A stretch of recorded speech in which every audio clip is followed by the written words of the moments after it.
Be ready. 5 seconds. Start. Indian Railways suburban and long distance services do a phenomenal task in cities like Mumbai and smaller cities. Railways will be encouraged to invest more in suburban railways through special purpose vehicle structures like rapid regional transport system proposed on the Delhi Meerut route. I propose to enhance the metro railway initiatives by encouraging more PPP initiatives and ensuring completion of sanctioned works while supporting transit-oriented development to ensure commercial activity around transit hubs. We are in the process of completing the dedicated freight corridor project that will free up some of the existing railway network for passenger trains. The government will bring in a new national education policy to transform India's higher education system to one of the global best education systems. The new policy proposes major changes in both school and higher education, among others, better governance systems, and brings greater focus on research and innovation. We propose to establish a national research foundation to fund, coordinate, and promote research in the country. NRF will assimilate the research grants being given by various ministers independent of each other. NRF will ensure that the overall research ecosystem in the country is strengthened with focus on identified thrust areas relevant to our national priorities and towards basic science without duplication of effort and expenditure. We would work out a very progressive and research oriented structure for NRF. The funds available with all ministers will be integrated in NRF. This would be adequately supplemented with additional funds. Massive online open courses through the Swayam initiative have helped bridge the digital divide for disadvantaged section of the student community. To upgrade the quality of teaching, the global initiative of academic networks program in higher education was started aimed at tapping the global pool of scientists and researchers. The imprint or impacting research innovation and technology scheme began as initiative to develop a roadmap for research to solve major engineering and technology challenges in selected domains needed by the country. Higher educational institutions are becoming the centers of innovation.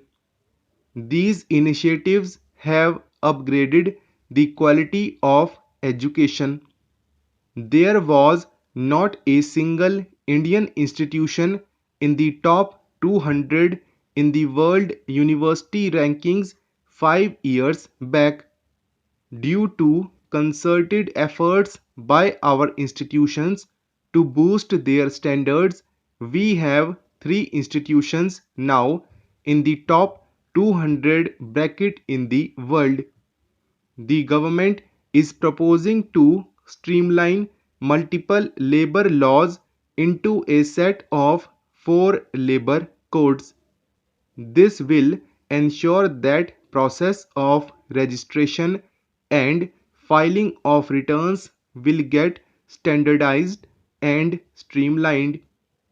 With various labor related definitions getting standardized, it is expected that there shall be less disputes.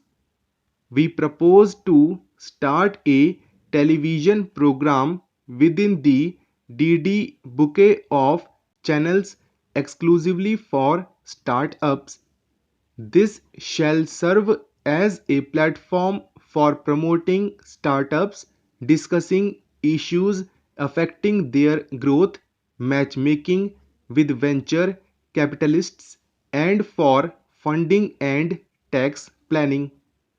This channel shall be designed and executed by startups themselves. Later in this speech, I shall deal with taxation matters of the startups. Startup India scheme has delivered enormous benefits. The country is witnessing emergence of thousands of entrepreneurs from women and also from the scheduled castes and scheduled tribes, most of them assisted to set up their businesses and industry with capital provided under the Stand Up India scheme.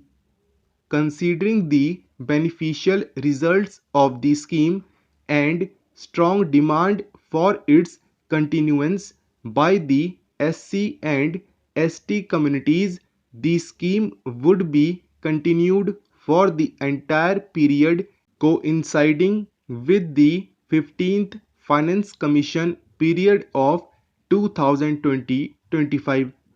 The banks will provide financial assistance for demand-based businesses, including, for example, for acquisition of scavenging machines and robots.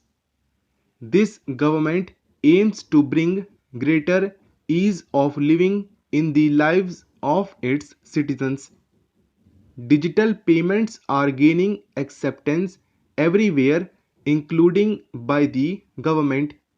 Use of technology is an effective way to ensure this. Pradhan Mantri Shram Yogi Mandhan was launched on 5th March 2019 by Honorable PM at Ahmedabad. The scheme aims at providing 3,000 per month as pension on attaining the age of 60 to crores of workers in unorganized and informal sectors. About 30 lakh workers have joined the scheme. For good quality of life and ease of living, maintaining a cleaner environment and ensuring sustainable energy use is vital. A program of mass scaling of LED bulbs for widespread distribution at household level was taken up, resulting into massive replacement of incandescent bulbs and CFLs in the country. Approximately 35 crore LED bulbs have been distributed under Ujala Yojana, leading to cost saving of 18,000 crores annually. India is going to be free of incandescent bulbs and CFL use has already become minuscule. We will use the approach of mission LED bulb method to promote the use of solar stoves and battery chargers in the country to save electricity in the country.